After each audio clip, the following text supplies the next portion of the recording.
For those of you who are new to the Veris story, we're the largest spatial and surveying business in Australia. We've got a presence across all of the major capital cities, and we work across 4 core service lines of property surveying, engineering survey, planning and urban design, and also our digital and spatial business.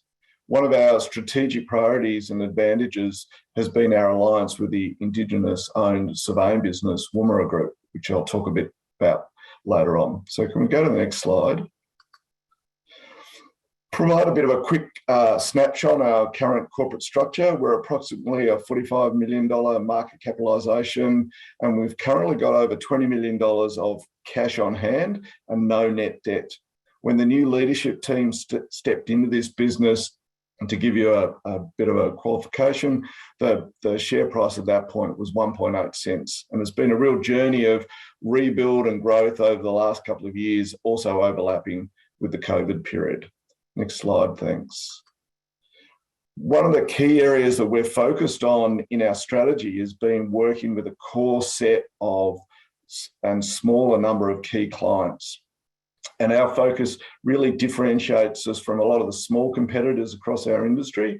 And this slide just gives you a snapshot of the scale and the nature of the blue chip sort of clients we work with across the country. Next slide, thanks. Since we've stabilised the business, our focus has really been in investing in our strategy execution. One of the most important changes we made was to bring people into the centre of everything we did as a business. We're a people business first and foremost, and much of our investment has been and will continue to be in attracting, developing, engaging, retaining our teams. We think we're now in a position to really start to grow our business, and that growth has got a real focus on margin and our differentiation across the sectors. I spoke at the start of this about the 4 service lines, and in those, property and infrastructure make up 40% each of our revenue. And we feel over the next few years that the growth of our digital and spatial business to be equivalent in size without dropping the other 2 really adds a lot to our business and particularly grows our margin and our strategic position. So that's a real focus for us. One of our historic weaknesses has been in project delivery. We've strengthened that core, and we're now going further to ensure it's one of our organisational strengths. All of these strategic priorities have really been focused on improving our return to shareholders in a sustainable long-term fashion. And I think that sustainable part is really important to us, differentiating where we've been in the past. So next slide. At this point, I think it's important for me to highlight some of the key elements and differentiators in our strategy. We don't aim to be solely a data or software business, and I think that's important. Our focus is on using our surveying core to extract further value from that data. Our business collects a massive amount of data through our surveying practice, and that is across a broad spectrum of infrastructure and the industry around the country. The opportunity is more in what we can do with that data and how we can extract value from it. We've invested in new technologies to collect better data, to do it more quickly, and then to be able to do more with that data. We've developed platforms and products that both hold, visualise, and then subsequently analyse that data. And all of this is focused on better quality decisions and hence higher value for both us and our clients. Next slide. I won't go back through history, but it is worth reflecting on the journey over the last couple of years. We really started on simplifying, restructuring, and aligning our overall business. This was built on a re-engagement with a revised strategy and an extension of our position to move to a spatial data business. This has seen us both grow the business, improve the margins, but at the same time also invest in our people, our capability, and our technology. We're now in the position to leverage from this base, and our first half this year is showing how we can both invest in our business and also make profit. And this is a real differentiator across our sector. Part of the development for us has been to transition our board also to a refreshed skills-based board to support this new strategy. And I'll have to say, one of the things I'm most proud of is our alliance and our partial ownership of the Indigenous business Woomera Group. Together, I feel we're doing really substantive things to increase the First Nation people's involvement in our industry. And for example, one of the steps in that has been our Indigenous Surveyor Pathway program. And at the same time, though, we're working on meaningful projects with clients together with Woomera and supporting the growth of Woomera as its own business in its own right, which is important. Can we go to the next slide? Spatial data is at the core of everything we do. Our focus is on repeat work and doing more with the data. And that means we're able to work through this cycle here with our clients. We collect the data, we're now able to hold that data in our own platform, then provide value from that data back to our clients, and then go back through that cycle again. We don't aim to be a subscription business with high volume or low margin. We're working to ongoing higher margins with a core set of our clients and looking at repeatability across our products and with our clients. Next slide. Now, much has been made around digital twins, and I really don't think lots of people understand how you make money out of digital twins or how you apply them. And our focus on digital twins is right at the asset level. We define digital twins more broadly than just the traditional building approach that you see. And we look across roads, rail, water, and natural assets. We both collect the data, build the model, hold the model, and then extract the insights for our clients, which is a unique offering. Next slide. The key part of our strategy has been building platforms that allow asset owners to use and understand the management of their own assets.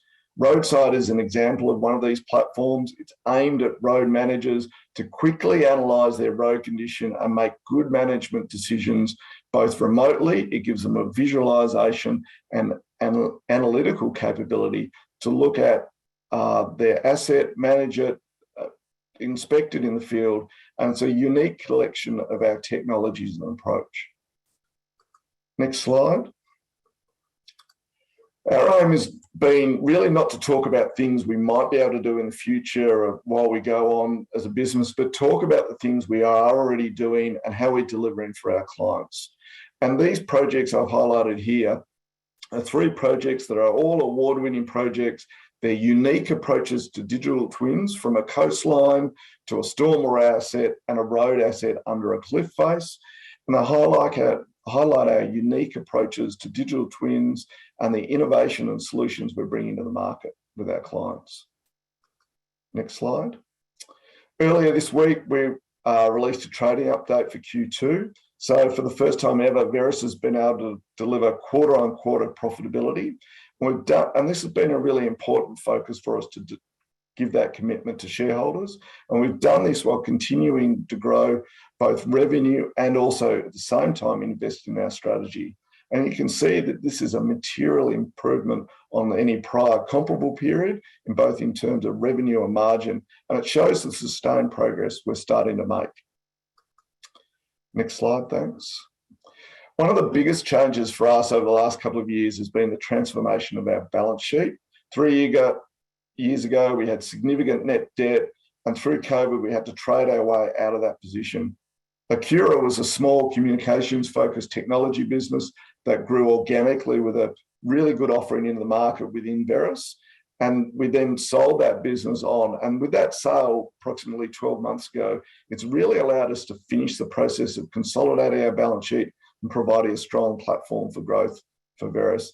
And it gives us a unique position now with strength to re-enter the strategic M&A market, really focused on our data strategy.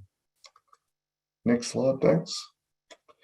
One of the areas we've put a lot of effort in is to continue to report on our pipeline and backlog.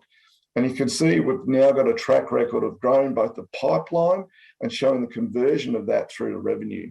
But our secured workload and our weighted pipeline have grown consistently over the last couple of years and show a strong link through to our revenue growth.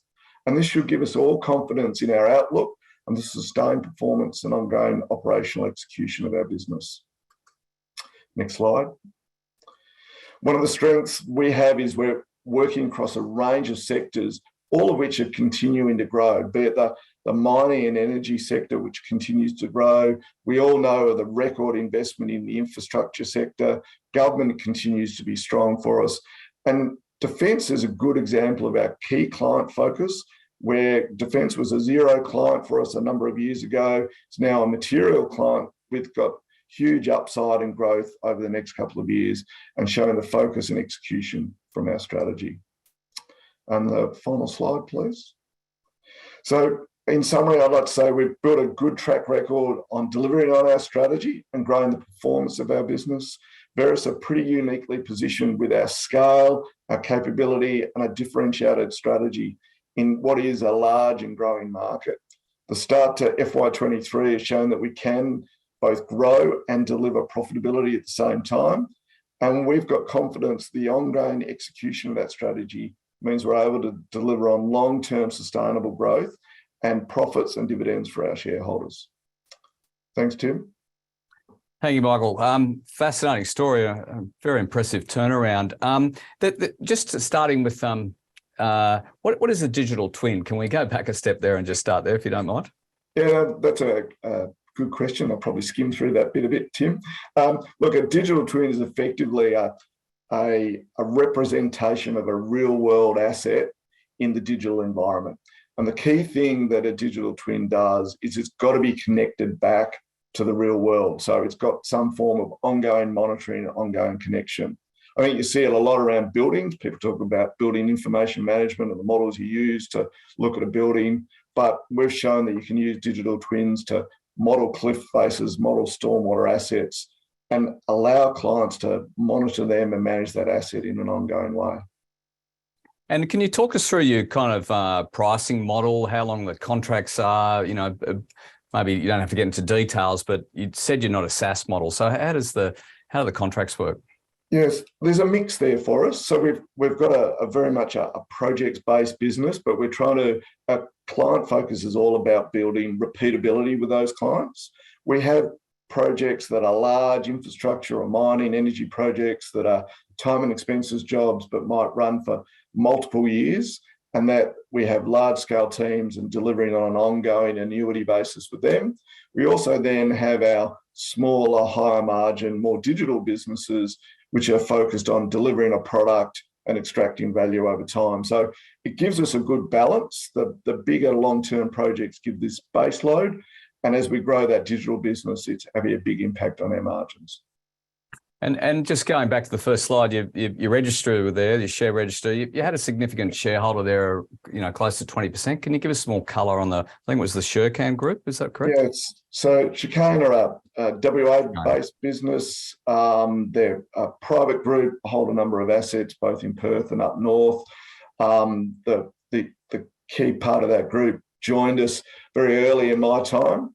And so he had faith in the growth of the digital business, and he's, you know, really stuck with us through, you know, COVID, which was a tough period, and really engaged in the strategy and where we can take that business. And there's a couple of questions here on competitors. Who are they and how do you differentiate yourself? It's an interesting market because if you look across the spatial and surveying business, there's over 3,000 small businesses in our space competing. And so our differentiation really is using our scale, working with that larger group of clients I've talked about, and being able to bring more investment into our sectors. So a lot of our small competitors can't invest in the technology and platforms and scale that we have. And so all of our focus has been leveraging off that to sit at the top end of the market, and we'll leave the smaller scale property surveying projects and other things to others. That's not where we want to be. Is there an opportunity to kind of consolidate and roll up some of these smaller players? So that was the genesis of the original part of the Veris business, was a roll up of 10 sort of surveying businesses. We now feel that we can make more of that in terms of growing our data strategy. We don't want to buy capacity. We'll acquire differentiation or technology or a geographic set, but we really feel we've got a strong position nationally, and we don't need to use, you know, acquisition as a way to build capacity per se. And you covered off on the individual sectors that you service. Can you give us an idea of the breakdown from those services, you know, mining compared to others, for example? Look, our largest sector at the moment would be the infrastructure sector, with the sustained growth in that sort of area. Our property business across sort of greenfields and the built environment, CBD, and sort of brownfields developments is also large. Mining resources is a large chunk, and then it sort of starts sort of reducing. Defence is probably the fastest growing sector for us, and is now sort of 4 or 5% of our revenue annually. And we'll finish on the data. Obviously, Veris owns the data, and you spoke about further data opportunities. Can you give us an example of that? Look, I think you think about the roadside platform I talked about before. So we're able to go out and collect data from a road asset in a couple of days, bring that back into a platform, and then go back out and monitor that over an ongoing period. And the speed at which we can do that with our technology, the data we collect mean that we might go out to look at pavement condition, but we're then able to pick up road features, vegetation, give people access points. And so we can keep reusing that data. And with the AI analytics we've built off the back of it, we allow us to extract ongoing value from it.